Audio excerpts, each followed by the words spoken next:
Olá, cursista!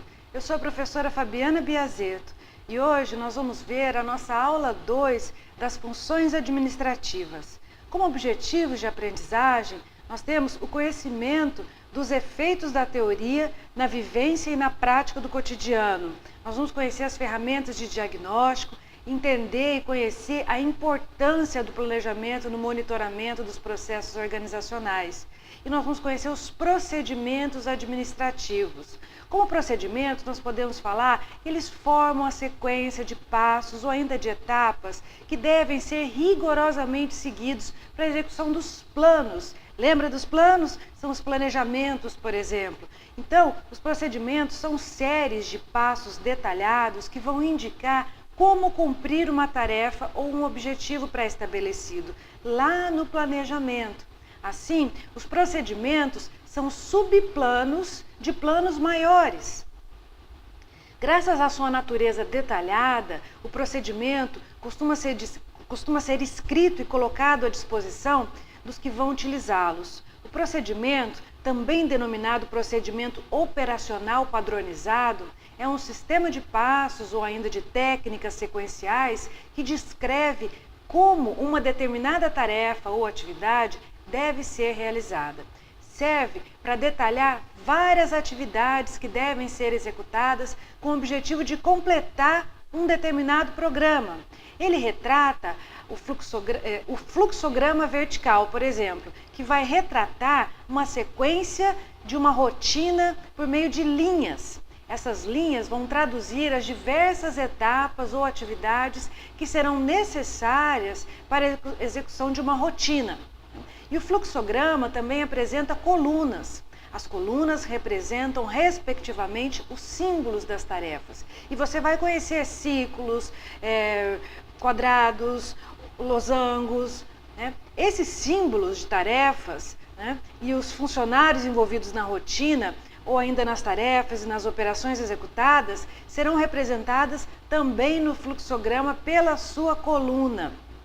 E terão espaço percorrido para execução ou para operação do tempo despendido para a tarefa ser completada. O fluxograma vertical, também denominado gráfico de análise de processo, ou folha de análise, ou folha de simplificação do trabalho, ou diagrama do processo, é destinado à representação da rotina simples no seu processamento analítico, em uma unidade operacional, e é utilizado para se descrever simbolicamente um procedimento executado por vários funcionários, cada qual desempenhando uma tarefa diferente. Ainda sobre o fluxograma vertical, trata-se de um tipo de fluxograma muito utilizado no estudo de processos produtivos. Por isso, lá no início, nós dissemos que vamos trabalhar os processos hoje.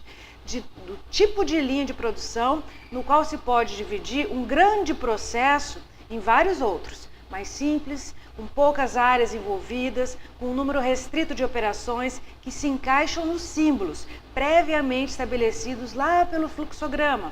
Pode ser impresso como formulário padronizado e é constituído também de símbolos e convenções pré-impressas em colunas verticais. O fluxograma vertical tem como vantagens a rapidez do preenchimento, uma vez que trata de um formulário impresso padronizado, a clareza na apresentação e na facilidade da leitura, né? E ele tem algumas desvantagens de ser, por exemplo, muito simplista, né? Nós temos ainda o fluxograma de blocos. O fluxograma de blocos se baseia em uma sequência de blocos ou ícones encadeados entre si, tendo cada qual um significado específico. É a representação gráfica de um processo, de um modelo de um sistema complexo ou ainda da solução de um problema. Através das figuras geométricas e das suas ligações, se descreve as relações entre cada subsistema e o fluxo da informação que acontece entre eles. Os símbolos devem ser dispostos em ordem lógica e com sintaxe correta para atingir o objetivo de resolver o problema. Os diagramas também diferem-se dos fluxogramas por representarem pequenas partes de um grande sistema, com foco no processo lógico. Um exemplo de diagrama de blocos são os fluxogramas usados em engenharias de software, por exemplo. Nesse caso, o diagrama é usado para descrever o método e a sequência do processo dos planos dentro de um computador. O diagrama do caso de uso descreve a funcionalidade proposta para um novo sistema que será projetado. Vamos falar de orçamentos? Os orçamentos são planos operacionais relacionados com dinheiro e em um determinado período de tempo. Os orçamentos comumente têm a extensão de um nó, né, que corresponde a um exercício fiscal da empresa. Quando os valores financeiros e os períodos temporais se tornam maiores, ocorre o planejamento financeiro, que é definido e elaborado no nível intermediário da empresa, ou seja, pelo gerente de linha, o gerente médio, com dimensões e efeitos muito mais amplos do que aqueles orçamentos que nós vimos, e cuja dimensão é meramente local e cuja temporalidade também é limitada, porque estamos falando de linha. Dentre os orçamentos, nós temos o orçamento empresarial. O orçamento empresarial tem como objetivo principal identificar os componentes do planejamento financeiro com a utilização de um sistema orçamentário entendido como um plano que vai abranger todo um conjunto de operações anuais de uma empresa por meio da formalização do desempenho dessas funções administrativas gerais. Nós temos também o orçamento empresarial, que tem como objetivo identificar os componentes do planejamento financeiro com a utilização de um sistema orçamentário entendido como um plano que vai abranger todo o conjunto das operações anuais de uma empresa, por meio de uma formalização do desempenho dessas funções administrativas gerais. Ainda falando das programações internas de uma empresa, nós temos as listas de verificação. Temos ainda os programas e as programações. Vamos às listas de verificação, ou checklists. Você já ouviu falar? Eles constituem um tipo de procedimento de rotina que contém todas as informações que serão necessárias para a execução de uma determinada tarefa. No fundo, se trata de uma espécie de lembrete para que o executor não se esqueça de nenhum detalhe. Com uma lista de verificação, é uma tarefa estruturada usada para verificar se foi executado um conjunto de etapas ou não. As listas de verificação podem ser simples ou complexas. Geralmente, elas utilizam um verbete no imperativo. Faça isso, você fez isso, faça aquilo, não se esqueça de. Muitas obrigações possuem listas de verificação e muitas organizações utilizam esse tipo de lista de obrigações para serem lembradas. Esse tipo de lista de verificação são padronizadas e ficam disponíveis na maioria das organizações para que haja a garantia da consistência das tarefas realizadas com a sua frequência necessária.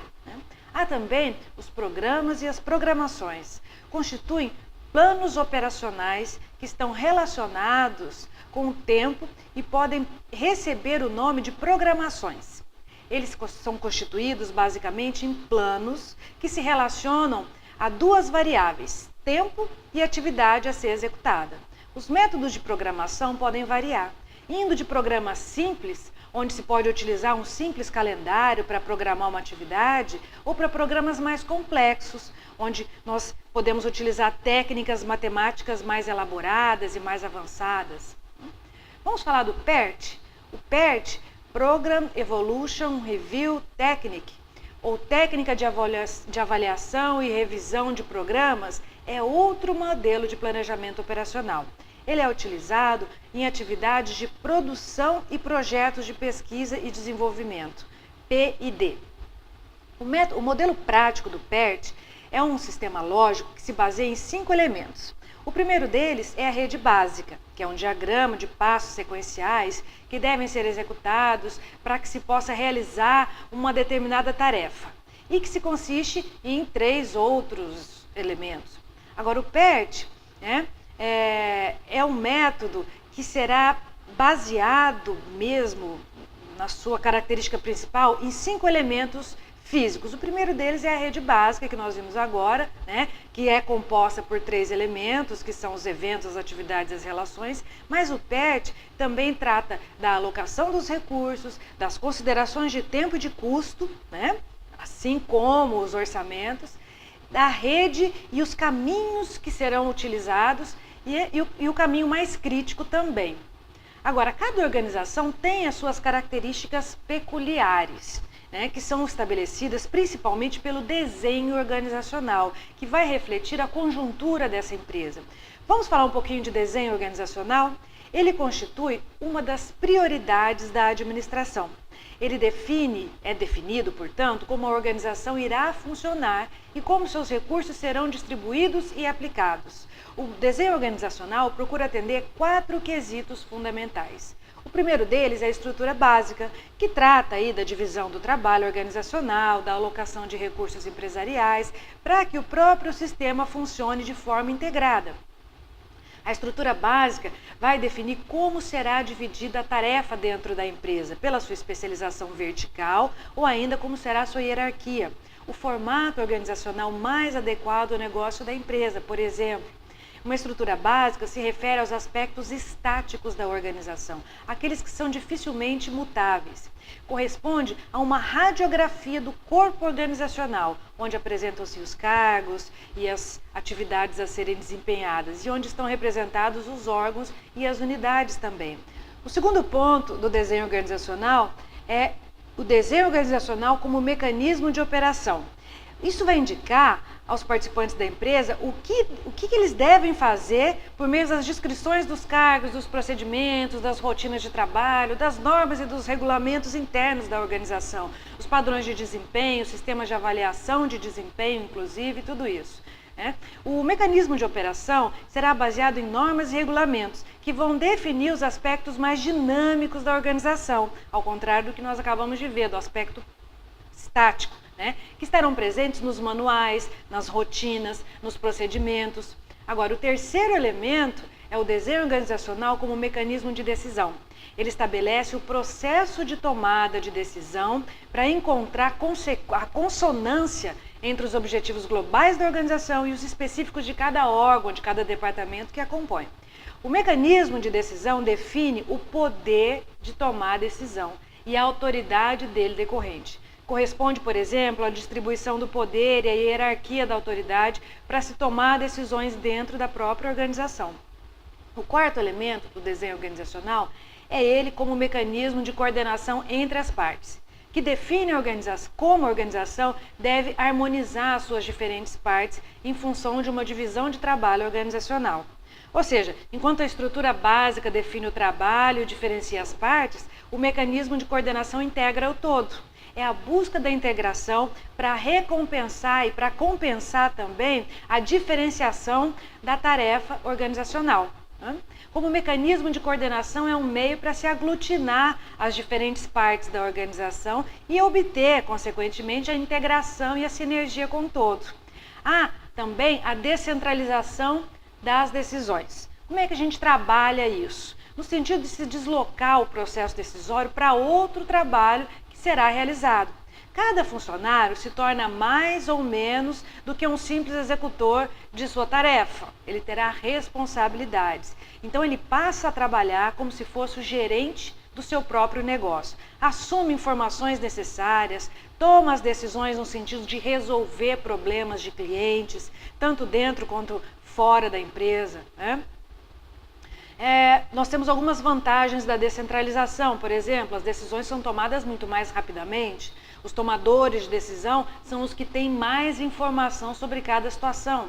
Mais envolvimento na tomada de decisão vai criar, consequentemente, um maior moral e motivação entre os administradores médios e vai proporcionar um bom treinamento para os administradores médios.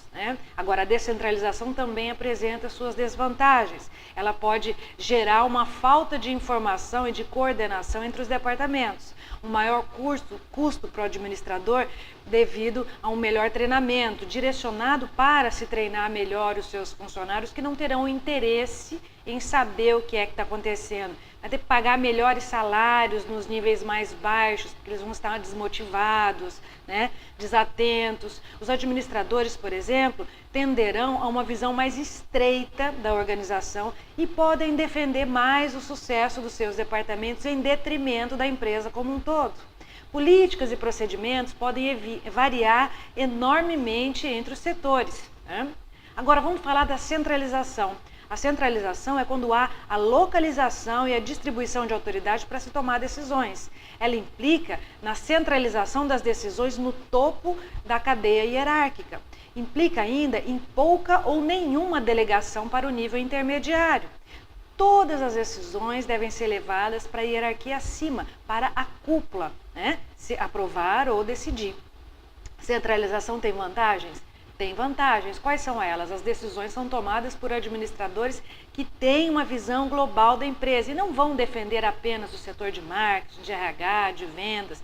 Portanto, são geralmente mais bem treinados e preparados do que os que não têm os níveis mais baixos, né, essa informação toda. Há uma eliminação de esforços duplicados, o que reduz custos operacionais. As decisões são mais consistentes com os objetivos empresariais.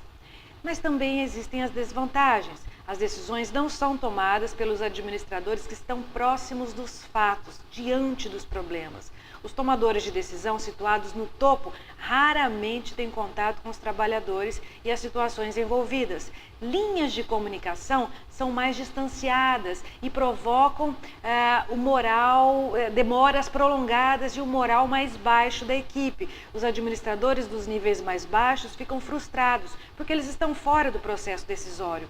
E também pelo envolvimento de muitas pessoas nas comunicações que passa de um para o outro, há muito mais possibilidades de erro e distorções pessoais.